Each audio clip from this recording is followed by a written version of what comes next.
শিবরাম চক্রবর্তীর গল্প চাঁদে গেলেন হর্ষবর্ধন দ্বিতীয় অংশ পাঠ করে শোনাচ্ছি।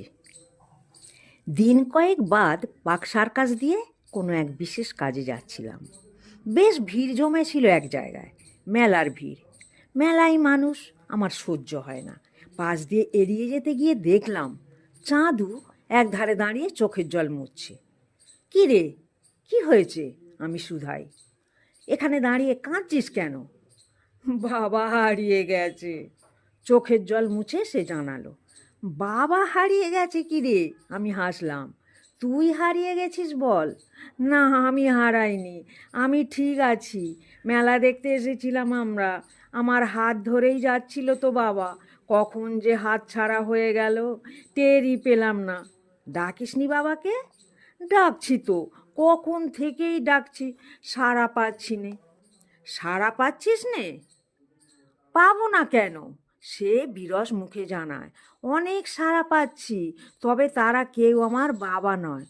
কি বিপদ! আরে তাই তো হবে রে, বাবা বাবা বলে ডাকছিস কি না? কি বলে ডাকবো তবে? চাঁদু না হোক, তোর মতন ছেলে তো সবার ঘরেই আছে, সবাই কোনো না কোনো এক চাঁদপানা ছেলের বাবা। তারা ভাবছে যে তাদের ছেলেরাই ডাকছে বুঝি, বাবা বলে ডাকলে তো সবাই সাড়া দেবে। এর ভেতর প্রায় সবাই যে বাবা রে, তাহলে কি বলে ডাকবো? কি বলে ডাকবি? ভাবনার কথাই বটে, ওই বাবা বলেই ডাকতে হবে, উপায় কি? না, বাবা বলে আর ডাকতে পারবো না আমি। ডাক শুনে একে একে একবার করে এসে আমাকে দেখে মুচকি হেসে চলে যাচ্ছে সবাই। আহা, রাগ করছিস কেন? তাদেরও তো সব ছেলে হারিয়ে গেছে মনে হয়।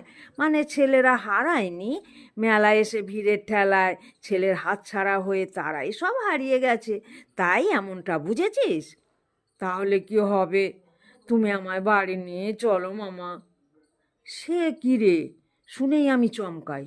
চাঁদুর মতন বিচ্ছু ছেলে, ভগবানের কৃপায় অনেক কষ্টে যার সদ্গতি করা গেছে, সে আবার আমার আশেপাশে বিচ্ছুরিত হবে, ভাবতেই আমার বুক কাঁপে।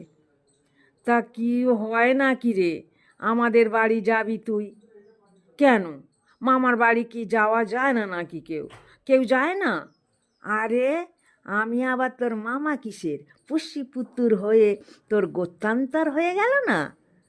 জাত গোত্তর পাল্টে গেল, তুই আর চক্রবর্তীর কুলের কেউ নোস, বর্ধন বংশে চলে গেছিস এখন।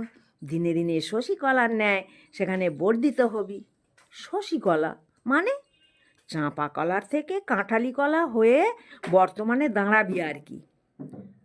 না, আমি তোমাদের বাড়ি যাব। তোর বাবা মা থাকতে তুই কাকস্য পরিবেদনা? কোথাকার কে? আমার কাছে যাবি কেন রে আবার?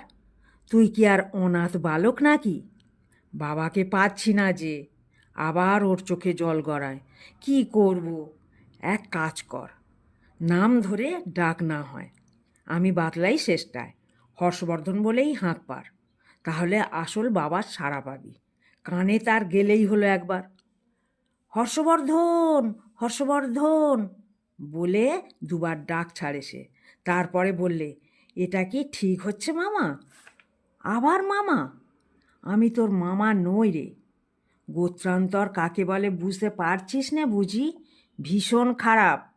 আমাকে মামা বললে তোর পাপ হবে এখন, আমাকেও প্রায়শ্চিত্ত করতে হবে তার জন্যে। আমি বলছিলাম কি, বাবার নাম ধরে ডাকাটা কি ঠিক? বাবার নাম কি ধরতে আছে? ধরে কেউ কখনো? না ধরে উপায় কি? নইলে সে টের পাবে কি করে?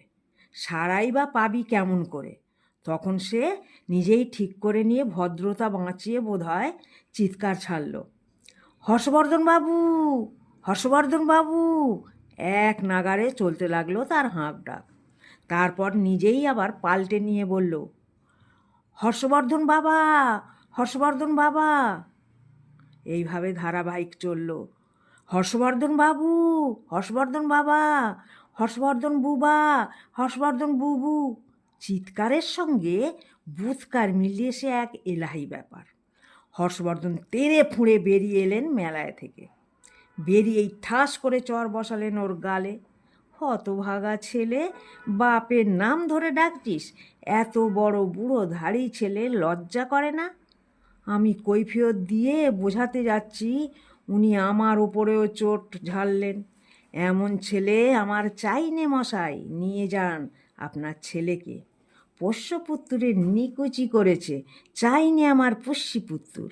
আমি বরং নরকেই যাব, আজন্ম সেখানেই পচে মরব না হয়।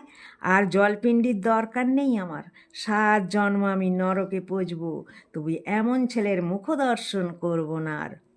ওর অপরাধটা কি হয়েছে আমারই বা? আবার আমি বলতে যাই, উনি ফের আমায় দাবড়ে দেন। না, আপনাদের দুজনের কারোর কোনো অপরাধ হয়নি, যত অপরাধ সব আমার। ঘাট হয়েছে মানছি আমি। এই নাকে খত কানে খত আপনার পুষ্যিপুত্তুর আপনি নিয়ে যান মশাই, আমার চাই নে। খুব হয়েছে, খুব শিক্ষা হয়েছে, দয়া করে আর আপনারা আমায় মুখ দেখাবেন না। দুজনের কারোর চাঁদ মুখ আমি আর দেখতে চাইনি। আপনাদের দুজনকেই আমি ত্যায্যপুত্র করে দিলাম। অগত্যা চাঁদুকে বগল দাবাই করে বজ্রাহত হয়ে ফিরলাম নিজের ডেরায়। ভেবেছিলুম ওকে হর্ষবর্ধন পীঠস্থানে প্রতিষ্ঠা করতে পারলে ভবিষ্যতের পীঠস্থানের ব্যবস্থা হবে নিজের, কিন্তু এমনই বরাত, কি হতে কি হয়ে গেল। ত্যায্যপুত্র হয়ে গেলাম আমরা মামা ভাগ্নে দুজনেই।